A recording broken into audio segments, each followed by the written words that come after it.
ಇವ್ರು ಸರಿ ಇಲ್ಲ ಗುರು ಇವರು. ಎಲ್ಲೋ ಇದ್ದವ್ರು ಮತ್ತೆ ಬಂದ್ಬಿಟ್ರು ನೋಡಿ ಇವನ ಅಜ್ಜಿ.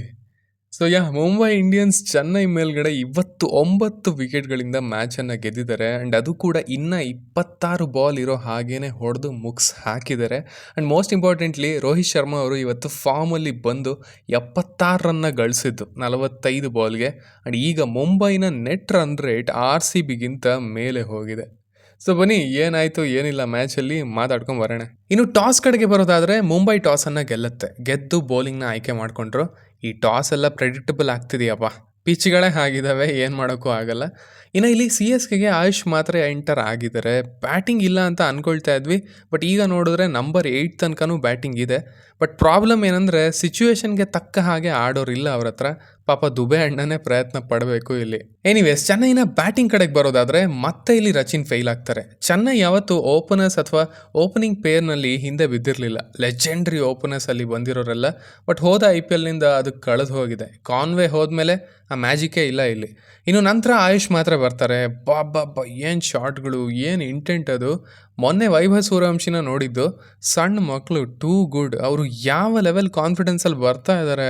ಅಣ್ಣ 14 ಬಾಲಲ್ಲಿ 32 ಕಂಪ್ಲೀಟ್ ಟಾಪ್ಲೆಸ್ ಸ್ಕೋರ್ ಅವರಿಂದನೇ ಬಂದಿರೋದು. ಆ ಕಡೆ ಶೇಖ್ ರಶೀದ್ ಸ್ಟ್ರಗಲ್ ಮಾಡ್ತಾಯಿದ್ರು. ಸಖತ್ ಡೆಬ್ಯೂ ಮಾಡಿ ಔಟ್ ಆಗ್ತಾರೆ. ಆ್ಯಂಡ್ ದೆನ್ ಇವತ್ತು ಜಡೇಜಾ ಬರ್ತಾರೆ ನಂಬರ್ 4ನಲ್ಲಿ. ಈ ಚೆನ್ನೈದಿದೆ ಪ್ರಾಬ್ಲಮ್ ನೋಡಿ, ಲೈನಪ್ ಮೆಸ್ಸಿ ಆಗ್ತಾನೆ ಇರುತ್ತೆ ಪ್ರತಿ ಮ್ಯಾಚಲ್ಲೂ. ಯಾರೋ ಎಲ್ಲೋ ಬರ್ತಾರೆ, ಹಾಗೆ ಬಂದದ್ದು ಅವರು. ಆ್ಯಂಡ್ ಅಲ್ಲಿ ಕಂಪ್ಲೀಟಾಗಿ ರನ್ ರೇಟ್ ಇಳಿದೋಯ್ತು. ಪಾಪ್ ಲೈನಲ್ಲೂ ಕೂಡ ಅಂಥ ಸ್ಕೋರ್ ಏನು ಬಂದಿರಲಿಲ್ಲ, ಬಂದಿದ್ದು 48 ಮಾತ್ರ. ಶೇಖ್ ರಶೀದ್ ಅದನ್ನು ಕವರ್ ಮಾಡ್ದೇ ಸ್ಟಂಪ್ ಔಟ್ ಆದರು. ಅಂಥ ಒಳ್ಳೆ ಇನ್ನಿಂಗ್ಸ್ ಏನು ಬರಲಿಲ್ಲ ಅವರಿಂದ. ನಂತರ ದುಬೆ ಬರ್ತಾರೆ. ಅವರ ಗಾಡಿ ಕೂಡ ಶುರು ಆಗೋದಕ್ಕೆ ಟೈಮ್ ಹಿಡ್ಕೊಳ್ತು. ಆಲ್ಮೋಸ್ಟ್ 8ನೇ ಓವರ್ನಿಂದ 13ನೇ ಓವರ್ ತನಕ ಫುಲ್ ಡೌನ್ ಆಗಿದ್ದು ಸ್ಕೋರ್. ಈ ಕಡೆ ಜಡ್ಡು ಬಾಲ್ ಟು ಬಾಲ್ ಆಡ್ತಾ ಇದ್ರೆ, ಆ ಕಡೆ ದುಬೆ 13 ಬಾಲಲ್ಲಿ 7 ಹೊಡೆದಿದ್ದು. ಮತ್ತದೇ ರಾಗ ಅದೇ ಹಾಡಾಯ್ತಲ್ಲ ಅಂದ್ಕೊಳ್ಳೋ ಅಷ್ಟರಲ್ಲಿ ದುಬೆ ಮೈ ಮೇಲೆ ಹೋದ ವರ್ಷದ ದುಬೆ ಬರ್ತಾರೆ. ಅವ್ರು ಚಚ್ಚೋಕೆ ಶುರು ಮಾಡ್ತಾರೆ. ನೀವು ನೋಡಿದ್ರೆ 13 ಬಾಲ್ಗೆ 7, 19 ಬಾಲ್ಗೆ 16, ಆ್ಯಂಡ್ ದೆನ್ 30 ಬಾಲ್ಗೆ 50 ಕಂಪ್ಲೀಟ್ ಮಾಡ್ಕೊಳ್ತಾರೆ. ಪಾಂಡ್ಯ, ಬೋಲ್ಟ್ ಆ್ಯಂಡ್ ಅಶ್ವಿನಿ ಕುಮಾರ್ ಮೂವರೆಗೂ ಹೊಡೆದ್ರು. ಈ ಕಡೆ ಜಡ್ಡು ಕೂಡ ಬೌಂಡ್ರಿಗಳನ್ನು ಹೊಡೆಯೋದಕ್ಕೆ ಶುರು ಮಾಡಿದ್ರು. ಸೊ ಅಂತೂ ಬಂದ್ರಪ್ಪ ವಾಪಸ್ ಚೆನ್ನೈ ಮ್ಯಾಚಲ್ಲಿ ಅನ್ನೋ ಅಷ್ಟರಲ್ಲಿ ದುಬೆ ವಿಕೆಟ್ ಬೀಳತ್ತೆ. ಇರಬೇಕಿತ್ತು, ಇದ್ದಿದ್ರೆ ಸ್ಕೋರಿನ ಮುಂದೆ ಹೋಗಿರೋದು. ಆ್ಯಂಡ್ ದೆನ್ ಧೋನಿ ಬಂದರು, ಅವರು ಔಟ್ ಆದರು. ಸೊ ಆ 3 ಓವರ್ ಏನಿತ್ತು ಅಲ್ಲಿ ಬರಲಿಲ್ಲ ರನ್. ಬಟ್ ಕೊನೆ ಓವರ್ನಲ್ಲಿ 16 ರನ್ ಬರುತ್ತೆ. And score 176 ತಲುಪತ್ತೆ. ಜಡ್ಡು 19ಕ್ಕೆ 19 ಇದ್ರು. ಅಲ್ಲಿಂದ 34 ಬಾಲ್ಗೆ 50 ಕಂಪ್ಲೀಟ್ ಮಾಡಿಕೊಂಡ್ರು. ಲಾಸ್ಟ್ 5 ಓವರಲ್ಲಿ 60 ರನ್ ಹೊಡೆದಿದ್ದಾರೆ. ಬಟ್ ಅಗೇನ್ ದುಬೆ ಇದ್ದಿದ್ರೆ ಅದು ಖಂಡಿತ 190ರಿಂದ 200ಕ್ಕೆ ಹೋಗಿರೋದು ಸ್ಕೋರ್. ಇನ್ನು ಮುಂಬೈ ಬೌಲಿಂಗ್ ಕಡೆಗೆ ಮತ್ತೆ ಬುಮ್ರಾ ಅವರೇ. ಆ್ಯಕ್ಚುಲಿ ದುಬೆ ಹಾಗೆ ಧೋನಿ ಔಟ್ ಆಗಿ ಆ ಮೊಮೆಂಟಮ್ಗೆ ಬ್ರೇಕ್ ಬಿದ್ದದ್ದು ಕೂಡ ಅವರಿಂದಾನೆ. ಆ್ಯಂಡ್ ಅಗೇನ್ ಮೈ ಫೇವ್ರೇಟ್ ಸ್ಯಾಂಡ್ನರ್ ಸಖತ್ ಬೌಲಿಂಗ್ ಮಾಡಿದ್ದು ಇವತ್ತು. ವಿಕೆಟ್ ಅಂತ ಬಿದ್ದದ್ದು ಒಂದೇನೆ, ಬಟ್ ಬ್ಯೂಟಿಫುಲ್ ಆಗಿ ಬೌಲ್ ಮಾಡಿದ್ರು.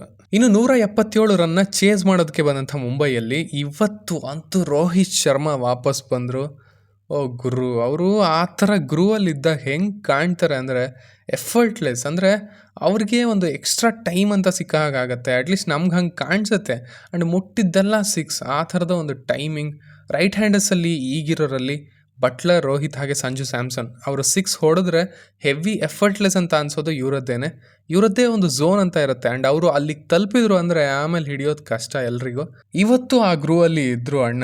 ಏನು ಯಾವ ಬೌಲರು ಮ್ಯಾಟ್ರ್ ಆಗಲಿಲ್ಲ, ಸುಮ್ಮನೆ ಹೊಡಿತಾ ಹೋದರು. ಇಂಟೆಂಟ್ ಅಂತೂ ಏನು ಕಮ್ಮಿ ಆಗಲಿಲ್ಲ. ಆ್ಯಂಡ್ ಅವರಿಗೆ ಸಾಥ್ ಕೊಟ್ಟದ್ದು ಸೂರ್ಯಕುಮಾರ್ ಯಾದವ್.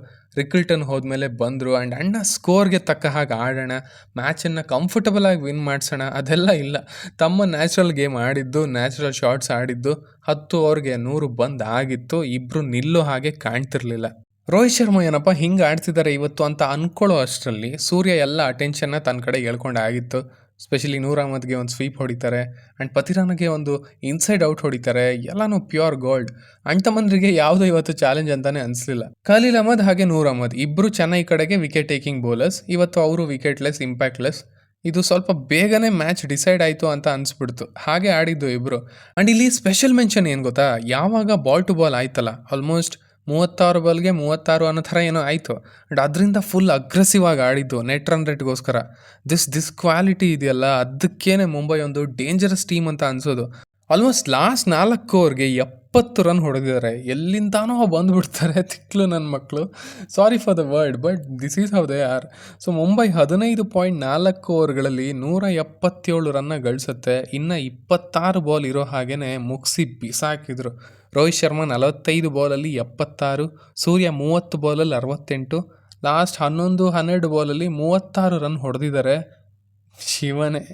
ಇನ್ನು ಈ ವಿನ್ನಿಂದ ಈಗ ಮುಂಬೈ KKRನ ದಾಟಿ 6ನೇ ಸ್ಥಾನಕ್ಕೆ ಬಂದಿದೆ. ಆ್ಯಂಡ್ ಮೋಸ್ಟ್ ಇಂಪಾರ್ಟೆಂಟ್ಲಿ ಅವರ ನೆಟ್ ರನ್ ರೇಟ್ RCBಗಿಂತ ಬೆಟರ್ ಆಗಿದೆ. ಕೆಳಗಡೆ ಇದ್ದವರು ಒಂದೇ ಸಾರಿಗೆ ಬಂದರು ನೋಡಿ, ಅದಕ್ಕೇನೆ ಇವರನ್ನು ಇಷ್ಟು ರೇಟ್ ಮಾಡೋದು. They are a different beast. ಎಲ್ಲ ಟೀಮ್ಗಳಿಗೂ ಹೆದರಿಕೆ ಹುಟ್ಟಿಸೋ ಅಂಥವ್ರು ಡೆಫಿನೆಟ್ಲಿ. ಇನ್ನು CSK ಕೊನೆಯ ಸ್ಥಾನವನ್ನು ಅಲಂಕರಿಸಿದೆ. ಇಲ್ಲಿಂದ ಕ್ವಾಲಿಫೈ ಆಗೋದು ಡಿಫಿಕಲ್ಟೇನೆ. ಅಫಿಷಿಯಲ್ ಆಗಿ ಅಲ್ಲ ಅಂದರೂ ಕೂಡ ಆಲ್ಮೋಸ್ಟ್ ಇವರ ಚಾನ್ಸಸ್ ಹೋಗಿದೆ ಅಂತ ಹೇಳ್ಬೋದು. ಸೊ ಇಷ್ಟು ನನ್ನ ರಿವ್ಯೂ ಆಗಿತ್ತು ಈ ಮ್ಯಾಚ್ನ ಬಗ್ಗೆ. ಇನ್ನು ನೀವು ಈ ಮುಂಬೈ ಬಗ್ಗೆ ಏನು ಹೇಳ್ತೀರಾ? ಇವರು ಕ್ವಾಲಿಫೈ ಆಗ್ತಾರಾ? ಆದರೆ ಯಾರನ್ನು ದಬ್ಬಿ ಆಗ್ತಾರೆ ಅನ್ನೋದನ್ನು ಖಂಡಿತ ಕೆಳಗಡೆ ತಿಳಿಸಿ. ಆ್ಯಸ್ ಯೂಶುವಲ್ ಮತ್ತೆ ಸಿಗೋಣ.